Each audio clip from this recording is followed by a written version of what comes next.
Okay, welcome. We will do this session in English and Vietnamese.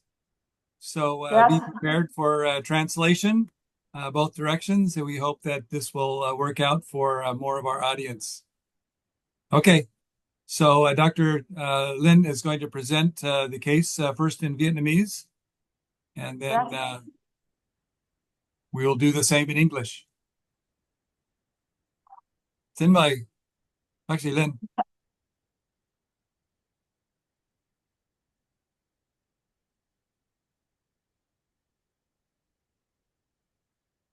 Đây, cái u này thì có cái vỏ rất là rõ và dày. Chị đã check lại rồi, cái phần mỡ của nó thì nó nằm ở vùng vỏ thôi, nó không có bên trong cái thành phần của u. Thành phần của u thì là khá là phức tạp, ý là khá là nhiều thành phần. Có những vùng thì là mật độ như là cái mô liên kết xơ này với mạch máu, mật độ tế bào u là khá là ít, nhiều cái sợi collagen hơn, màu đỏ màu hồng đấy, nhìn được rồi đúng không? Được rồi.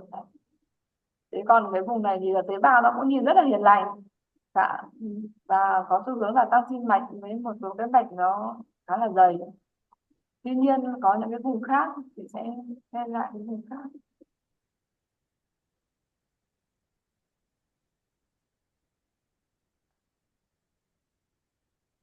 Tiếp theo là cách nào nhỉ? Đây cái khác này.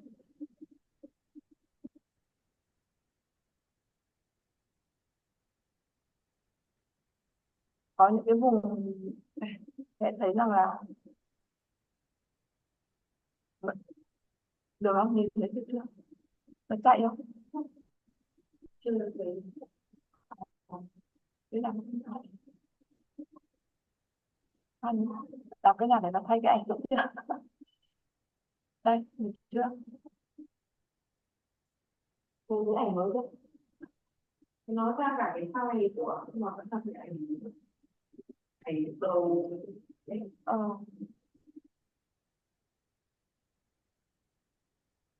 Tích vào cái ảnh kia cũng được à? Dạ, tích vào cái ảnh đấy rồi đấy. Tốt xe xem lại.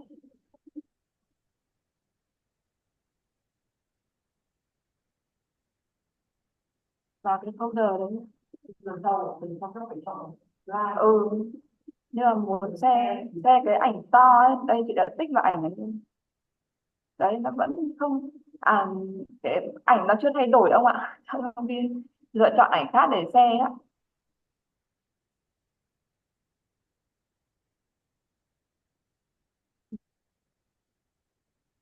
Mở ra xong xem.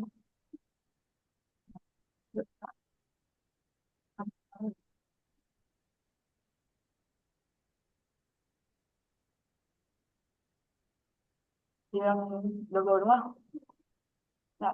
Đến giờ ai giờ picture. Ờ, có những cái vùng mà nó ngấm canxi thì đây có vôi hóa đây, có vùng cái mật độ thưa hơn nhưng mạch máu lại dày hơn là cái vùng phía ngoài này, nhưng có một vùng mật độ tế bào rất là nhiều và nhân kỳ quái hơn.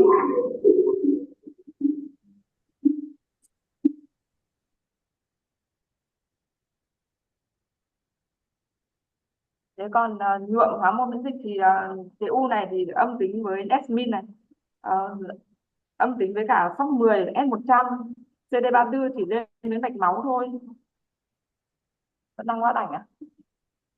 Đấy, có một cái CD 34 thì ở CD SMA thì nó rõ hơn.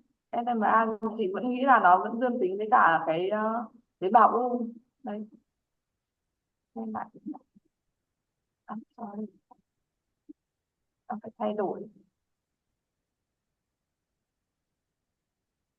I think SMA positive with tumor in area with visa tumor. So, but khi KI67 is very low, Yeah. around, under the 10%, and I think this tumor be like other malignant. Maybe some leo, leo, leomyo tumor with mesonucleus nucleus.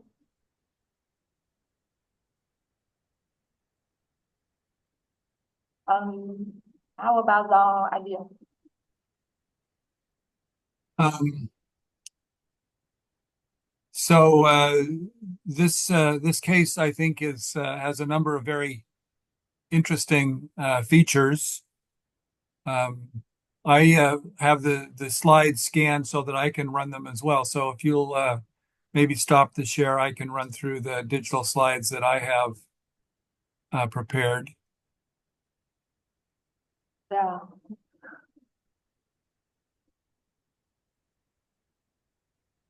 And we will go here to this.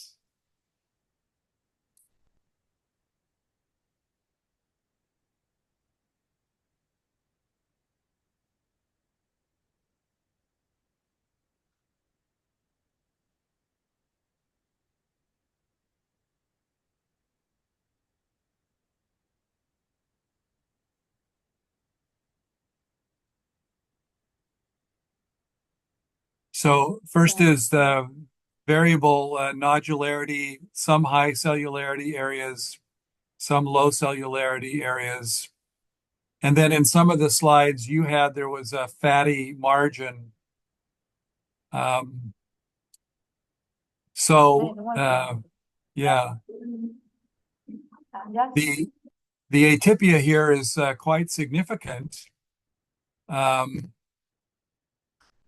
and I think there are a few areas where I was concerned that cells like this might be atypical mitotic figures, which is usually not something that you see in a benign tumor. So that was one concern, was that we had atypical mitoses. Much of this is a very active vasculature, a lot of background small vessels. And that was evident in several of the stains that you had shared.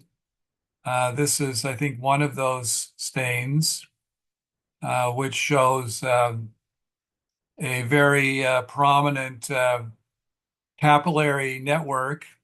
I think this is CD34.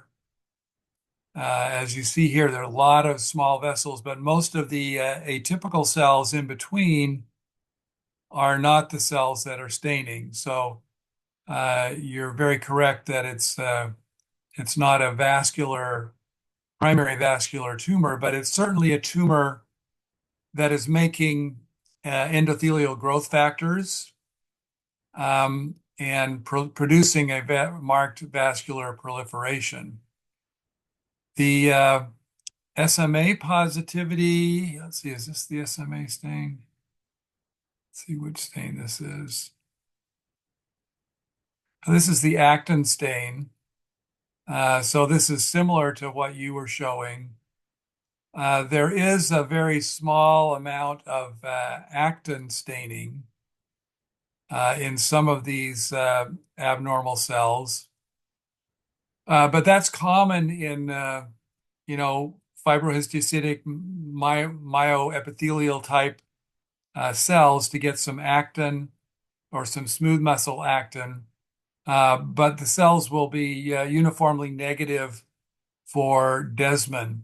Desmin is a more specific marker of smooth muscle differentiation. So I don't think that the presence of a little bit of actin in some of these cells is evidence to call this a smooth muscle tumor with bizarre nuclei.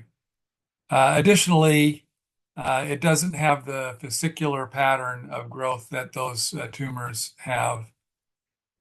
This sort of nested nodular areas that's not the pattern of growth of leiomyoma with bizarre nuclei or of the fumarate hydratase related category of cells or of tumors. I think in the retroperitoneum, anytime you have a potentially high-grade pleomorphic neoplasm like this, that you're very much obligated to exclude dedifferentiation from a well-differentiated liposarcoma. And so I didn't have the areas of adjacent fatty tissue to examine. But in many other studies, when they look at high-grade sarcomas in the retroperitoneum, even when they don't see fatty differentiation, they will often be able to detect evidence of MDM2 amplification or fusion. And so I think in this situation, we really have to exclude evidence of MDM2 alteration, either through immunohistochemistry or through FISH testing. The other possibility, of course, would be to go back and look at any adjacent fatty tissue to see if we could identify the low-grade, well-differentiated liposarcoma type changes. And in fact, in here, we do see some atypical cells, small groups of cells like these in the fibrous tissue. And I think that's a little bit of evidence that that's what this is. So even though you don't have a high grade or high level of proliferation with Ki67, we do have these isolated atypical cells in this fibrous stroma, which is what you would see if we had fatty tissue and these fibrous bands of tissue as well. So I'm quite concerned that this is an area of dedifferentiation from a well-differentiated liposarcoma. And these tumors, as you know, they're difficult to completely excise. Margins are virtually impossible to establish. So the therapeutic management for these tumors is typically removal of the high-grade areas, the dedifferentiated areas, as best they can, and then somewhat conservative management of any of the well-differentiated areas where they will continue to follow these patients. So that's my impression on this case. Are there other things that could happen in the retroperitoneum that have spindle cell morphology? Yes, occasionally. You can get certainly spindle cell, renal cell carcinomas. You can get other, high-grade sarcomas, but, usually they don't look like this. And so I think this is the best diagnosis for this case is of a dedifferentiated liposarcoma. But I'm willing to think about other things, but I think that's where you should start. And the exclusion for that, of course, is the MDM2 stain or gene rearrangement study. There are other things that can be supportive that they're not specific, but they would also be consistent with dedifferentiated liposarcoma. And those would be evidence of P16 staining or evidence of CDK4 staining. Those two markers are also usually positive in these atypical cells in the low-grade areas and will carry over into much of the high-grade areas as well. The P16 is positive not because of HPV, but because of the E6, E7 alterations in the molecular genetics.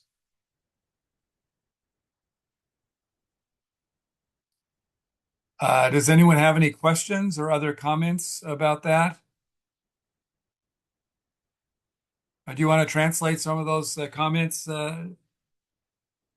Yes, Professor. I consider about the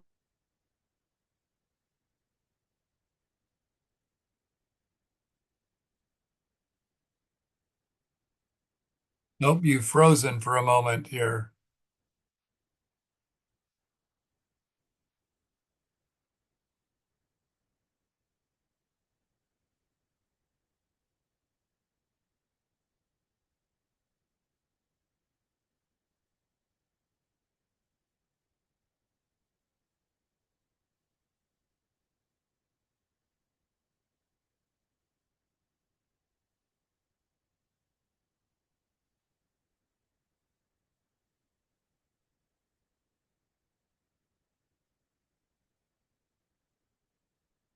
Let me go back here and share a little bit more of the immunostaining.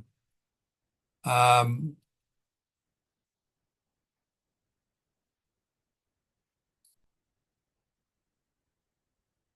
so this was another marker that was done, which was MyoD1, and we also did myogenin. MyoD1 and myogenin are usually better for skeletal muscle differentiation. Um, and I usually don't do both of them.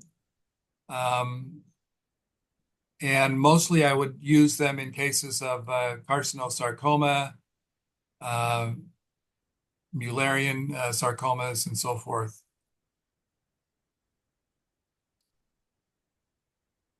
Um, we can maybe go to this second case um, and talk a little bit about that while we're waiting for Dr. Lin to come back on.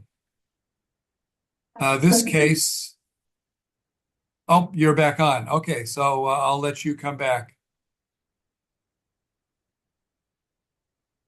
yes, Professor. Cái ca thứ hai là bệnh nhân nữ 70 tuổi, có cái u ở mỏng cụt ở một phần xương đùi phải. Bệnh nhân này mổ cái mỏng cụt một lần, cũng rõ là mổ cụt 11, mổ cái u tới 11 lần, có khi là mổ sửa mỏng cụt 11 lần, đúng không? Rồi cái u này rồi cũng là tái phát cái u, khả năng là cũng mổ một hai lần cái u, vì là chuẩn đoán lâm sàng là u mỏng, u thần kinh mỏng cụt tái phát, thì cái vị trí nói chung là về nói về u thần kinh của mỏng cụt thì là tương đối là phù hợp. Tuy nhiên là trên thi thể không thấy có cái thường.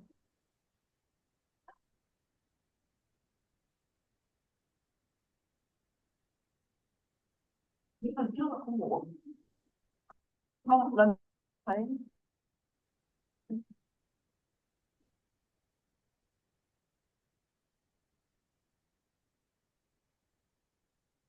lần trước, cái thông tin của lần trước.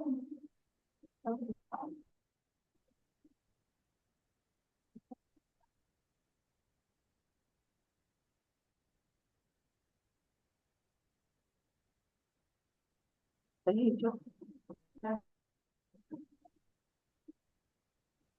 Hay là vẫn thấy folder?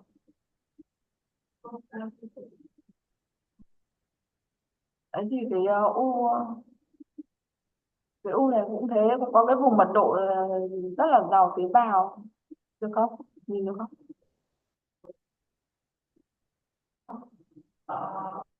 Vẫn là folder. ờ ờ Xong rồi xong xem. Cái này nó có dùng chất đây. Đấy. Thì nó có cái vùng nó dày đặc tế bào hơn, và cũng khá là nhiều mạch máu. Tế bào thì trông cũng hiền lành thôi, nhân tròn, rất nhân sắc mịn, nhưng có cái vùng thưa thớt tế bào hơn. Chị nghĩ rằng phải hỏi kỹ hơn. chị Hân bảo là nó là một cái số những cái tế bào có giữa này là cái hốc hốc là vào mỡ ấy. Thế nhưng rồi à, ấn rồi IMA cái này mình trong cái u nhầy đấy, u sơ nhầy 4 thì nếu mà 4 thì nó sẽ dương tính trong cái trường hợp u sơ nhầy độ thấp ấy. Marker của thần tế bào mỡ là MD12, B16, CDK rồi CD34 dương tính với mạch máu thôi. Về marker S100 cũng âm, marker của cơ SM và DEP và khi 67 cũng rất là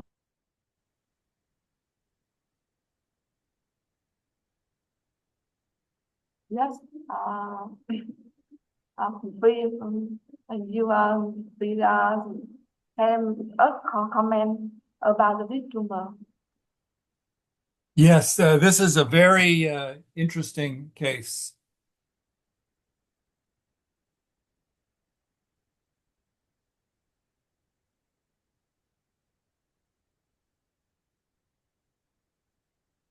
Um, and I think illustrates a number of interesting principles about how to approach a challenging case. Hopefully we'll be able to bring it up here. So here's the digital slide that I saw, which is the same one you photographed here. And at low magnification, we have areas with a lace-like area, and then more solid areas with gaping vessels.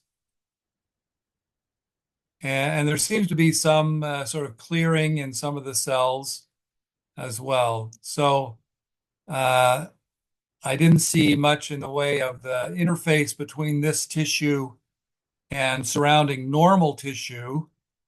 But we'll look at what we have here is this sort of loose network of cells.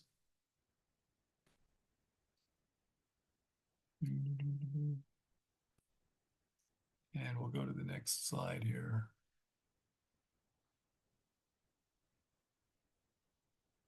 And I think you can see that many of these cells have vacuoles to them. And so as I looked at these cells, many of these vacuoles, here you can see nice indentation into the nucleus in several of these cells. So we'll go here to a little higher magnification that we have. And I think you can see this a little bit better here. Here's a cell with indentation. Here's a cell with indentation of the nucleus. So we're starting to see cells that look like lipoblasts. And we'll look at some of the other cells on this case.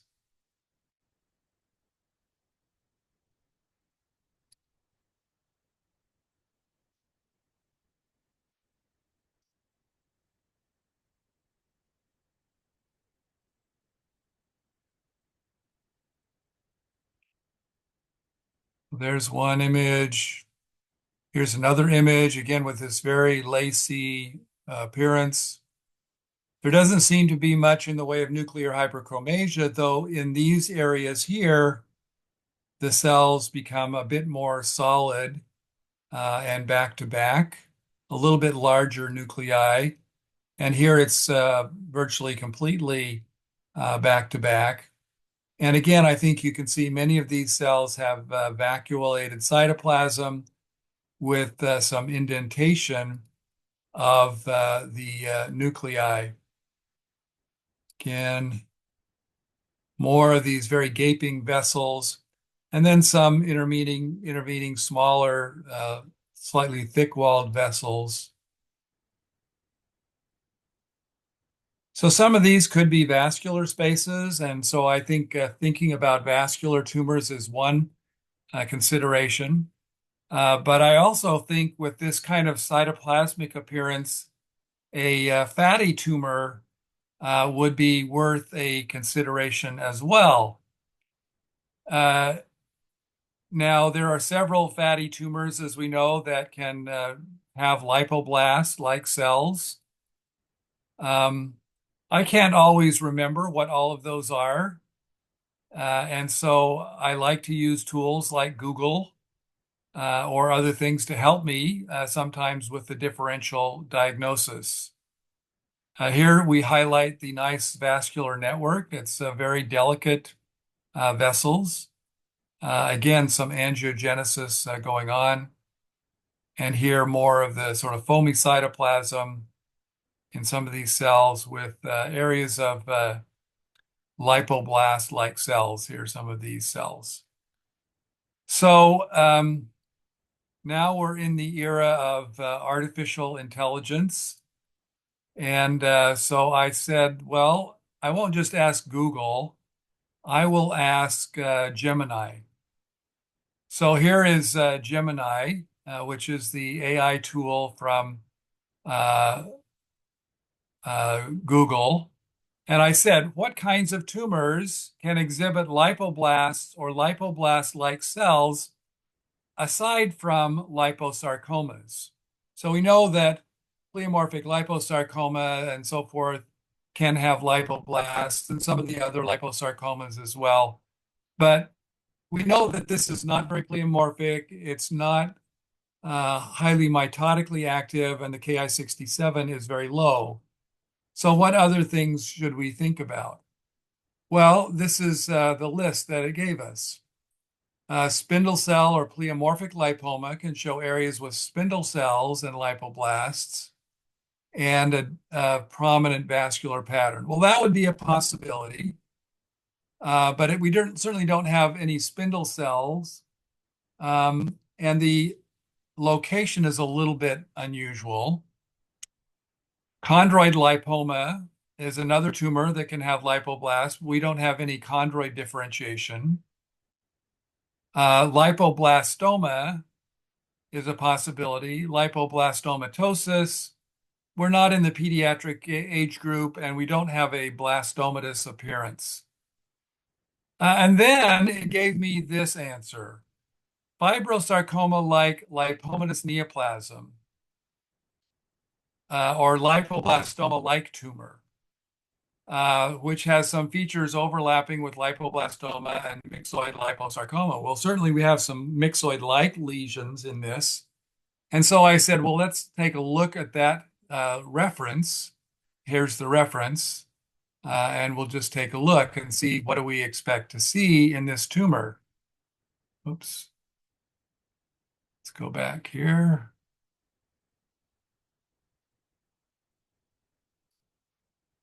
So lipoblastoma-like tumor and fibrosarcoma-like lipomatous neoplasm are the same tumor. It's a benign tumor. And these are tumors, many of which have loss of RB1. So there's something that we could look for in this tumor to see if we have that feature. We'll go to the full text here so that we can see the images.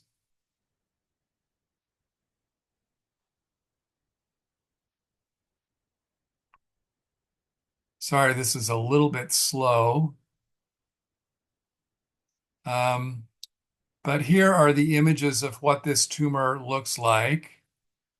Most of these tumors are in the groin, pelvic area, but some are in the extremities.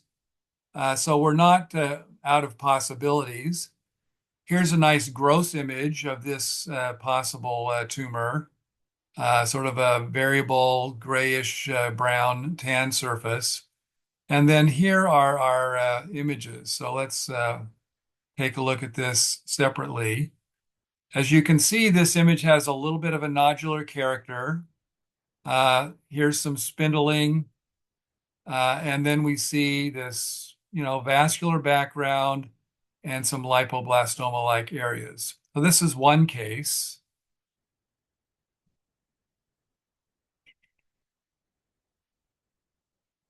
Let's go back and take a look at the next one. And here's the other one. And this one I think looks quite a bit like our case. Because you can see this variable cellularity, quite a bit of lipoblaст-like activity in this case. And here are the images associated with this. So I think this is certainly a diagnostic possibility. It certainly would fit with the benign behavior, low mitotic index.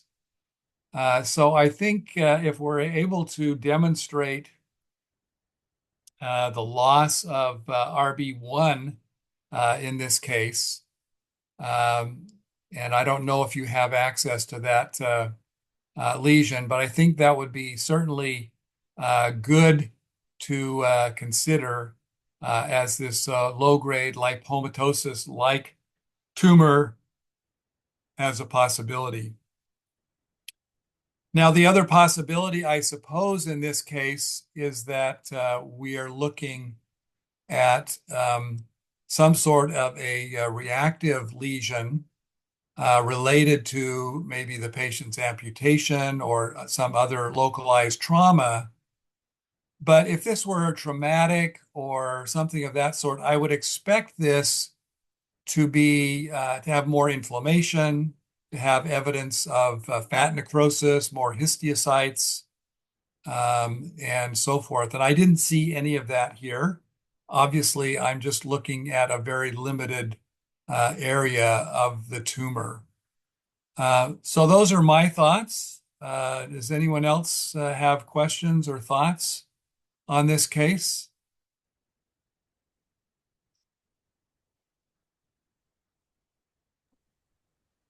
Sir, how about the tumor?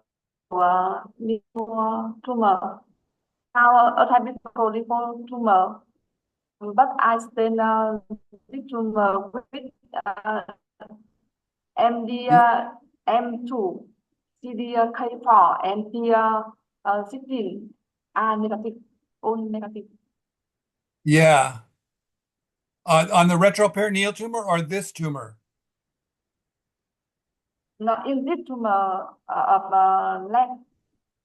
Oh, in this tumor, yes, I would expect that the MDM2 and P16, CDK4 would all be negative. This is not a tumor that has predisposition for that type of behavior. This is a relatively new lesion. There are not very many cases.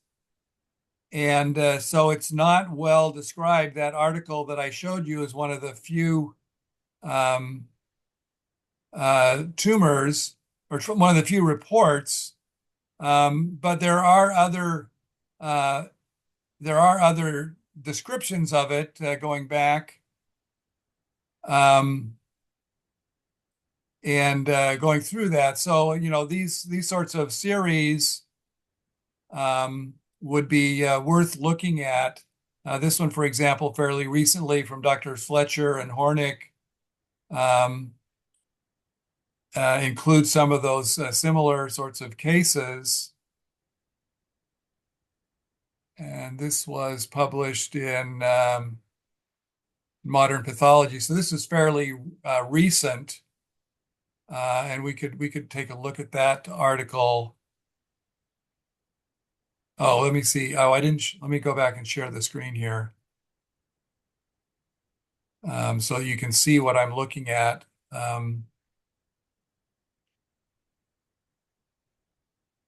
So this is an article from Modern Pathology last year. This is a rare, unusual adipocytic need with predilection for the vulva, and only an additional 30 cases. It's an indolent tumor, sometimes recurs locally, and therefore it's challenging diagnostically. We can take a look at some of these figures. You can see it's difficult to define the margins. And here, let's take a look at this high resolution image. So you see very low cellularity.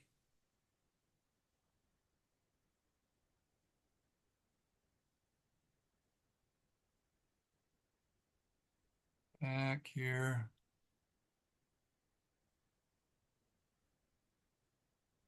Lipoblast-like activity. And here's a more myxoid area here. You can see more of the lipoblasts-like activity and this loose cellularity and a very delicate vascular background. So I've never made this diagnosis, but I think this is a strong consideration. In terms of other sorts of things to think about, some of them did not see RB1 alterations. They had some that had metastases with PIK3CA and mTOR activating mutations. So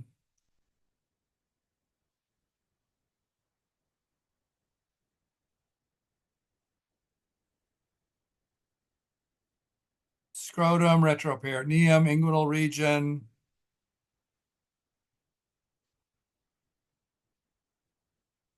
It's a little bit of an unusual location, but I think still within the possibility of considerations.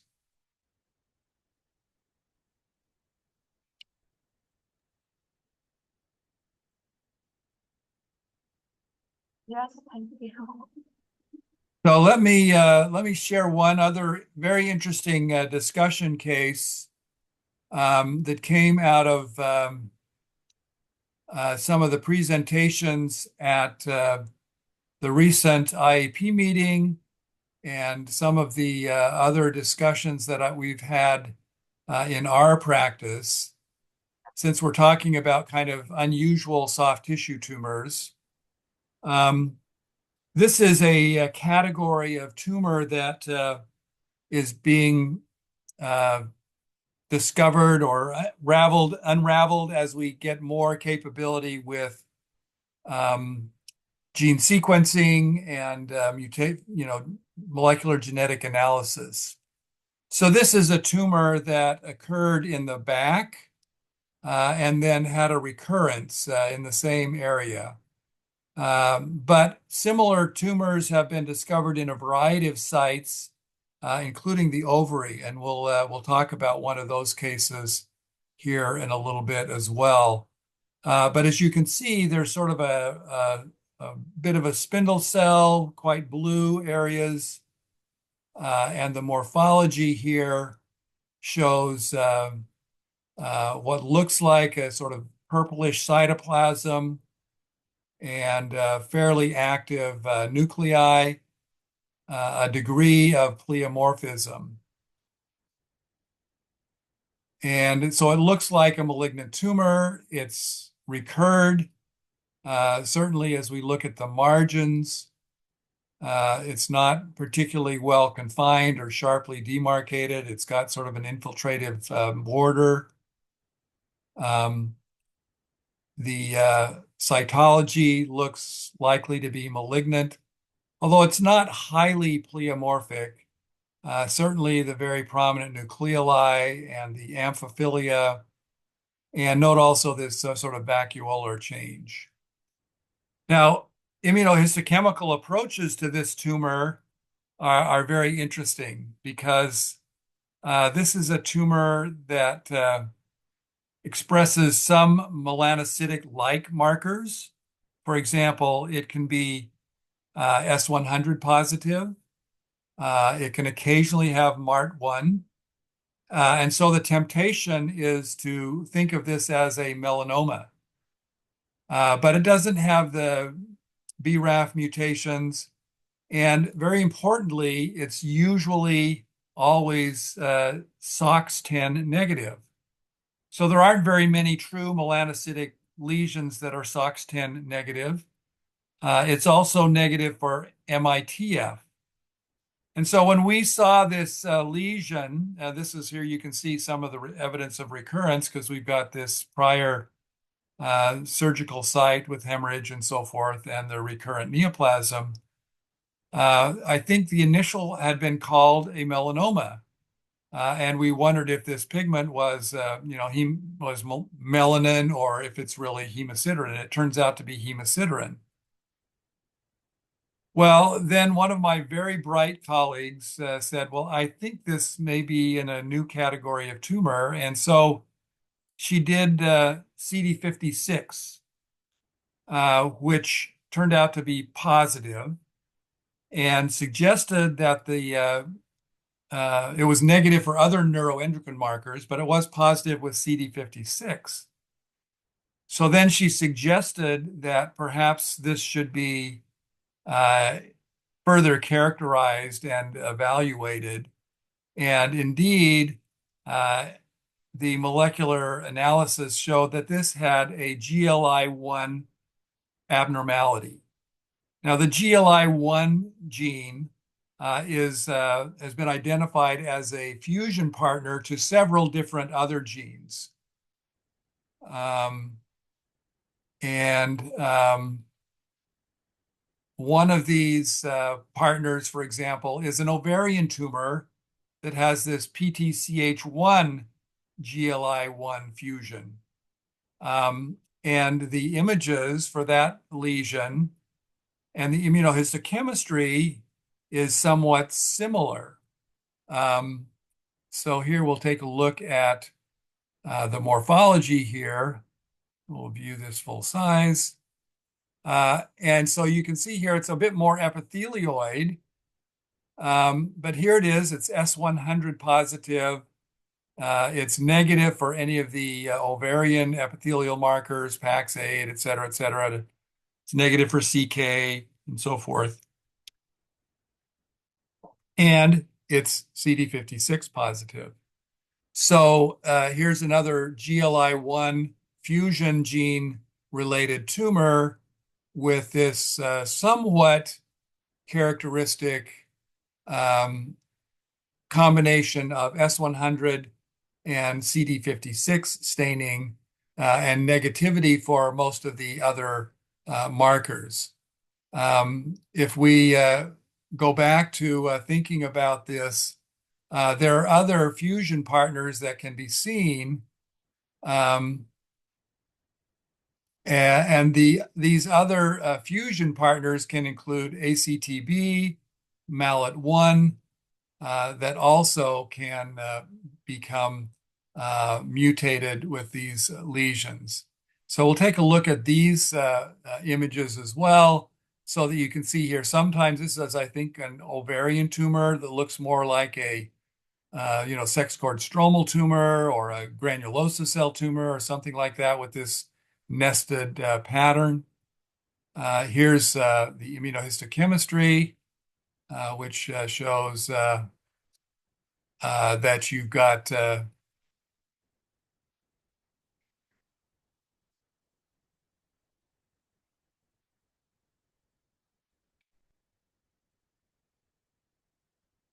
now let's see if we can see what the other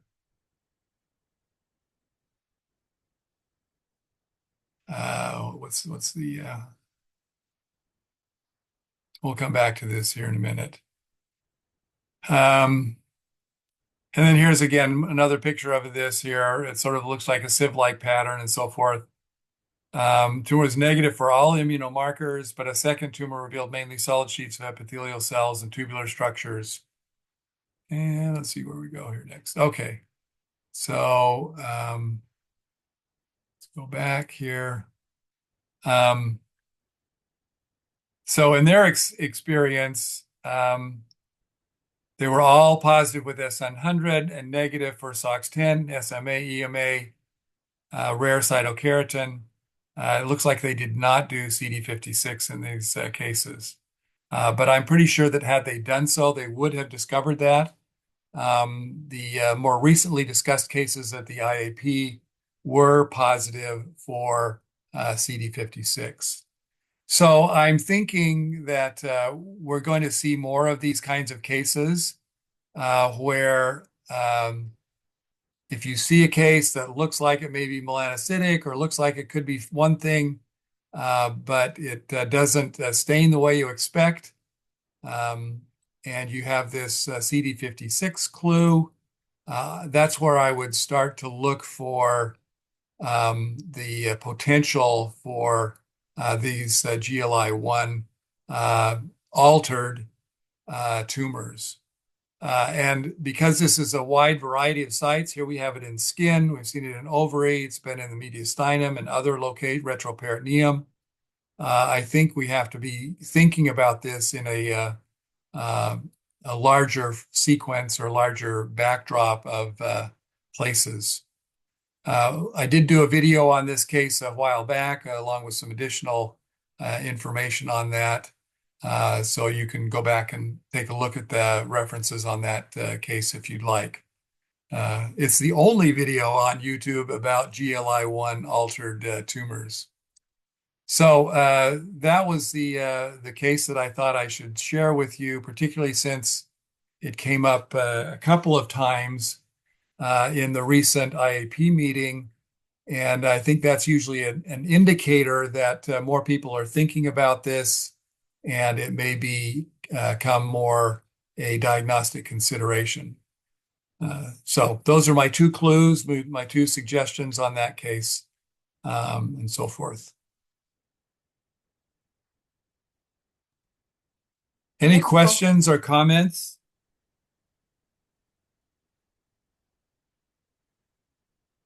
Thank you, Professor. That soft tissue tumor is very challenging for us to diagnose. And this tumor more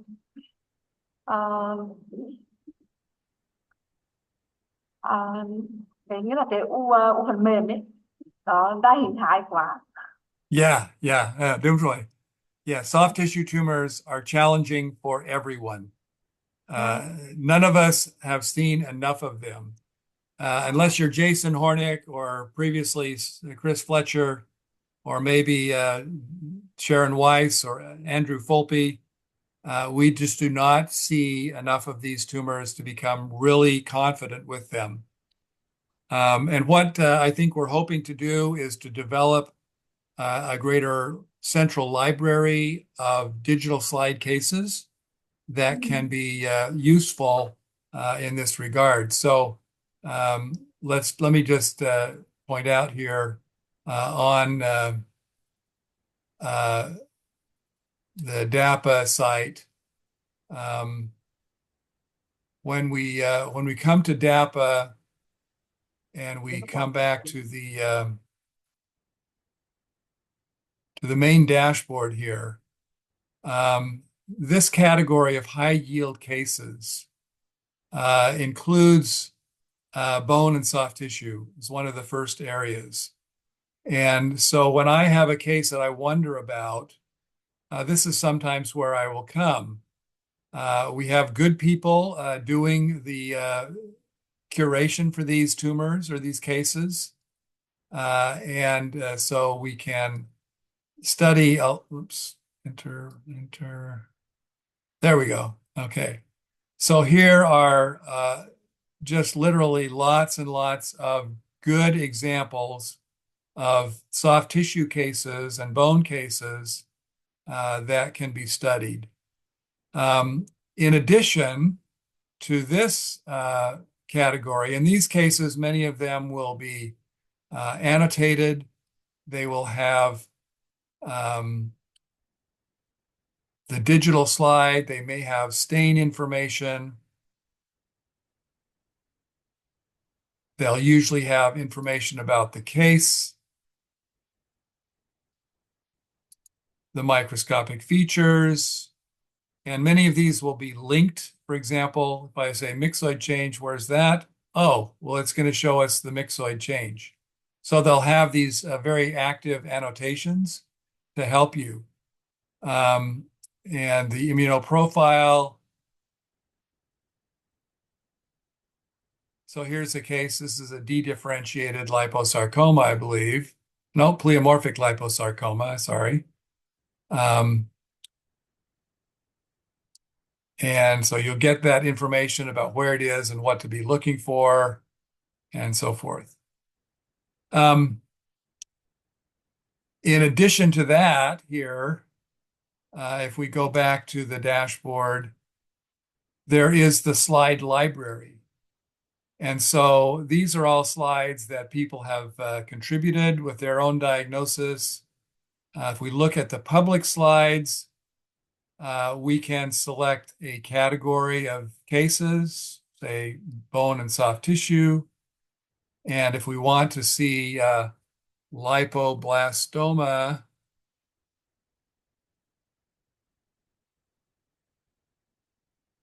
we hit that and bingo, we have now 3 examples of lipoblastoma that we can look at.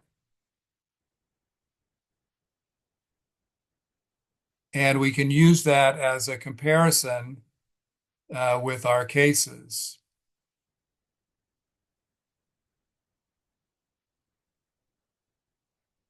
So you see some similarities here to the case that we looked at earlier.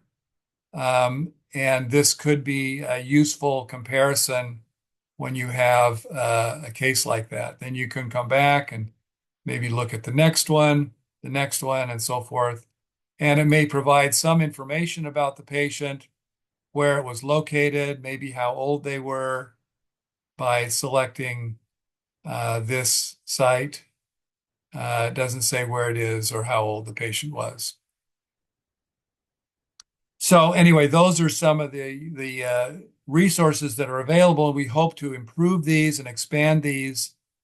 And so becoming a member of the DPA and sharing your digital slides there certainly can be valuable. The other advantage, of course, of being a member of the DPA is that you can keep your slides there as well. So I have the list of cases that I have uploaded for various purposes.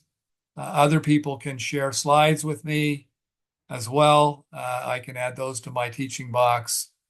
But for example, this is how I retrieved that GLI1 case today. But if I just eliminate that, then here are all of my other cases that I have uploaded recently.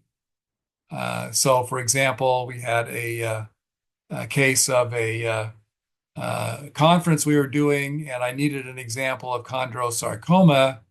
So we used this case. As you can see, it's a bony lesion. It's got a peripheral rim of ossification, but you see these nests or foci, pushing foci of chondroid tissue that's pushing through. And we can see nicely the chondroid matrix, see the slight nuclear enlargement, the pleomorphism. So it's a grade 2 chondrosarcoma. This was a pelvic tumor, and it's clearly showing invasive behavior because here it's pushing out towards the periosteum with this nice sort of periosteal vascular reaction to the tumor trying to hold it in. We also had on this particular patient, I believe we had a biopsy, if I can find it. Let's see if we're here. So maybe it's on the next page.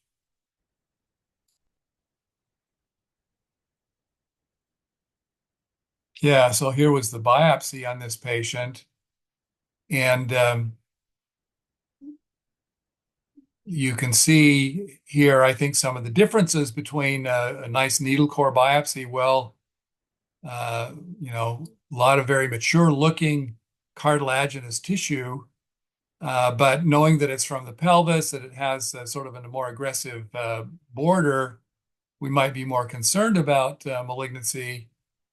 But here, the only features of malignancy that we see are occasional binucleate or trinucleate lacunae, some slight enlargement of these lacunae and some of the binucleate cells you see there, and maybe a little suggestion that we've got invasion or destruction of bony lamellae. It's not very clear.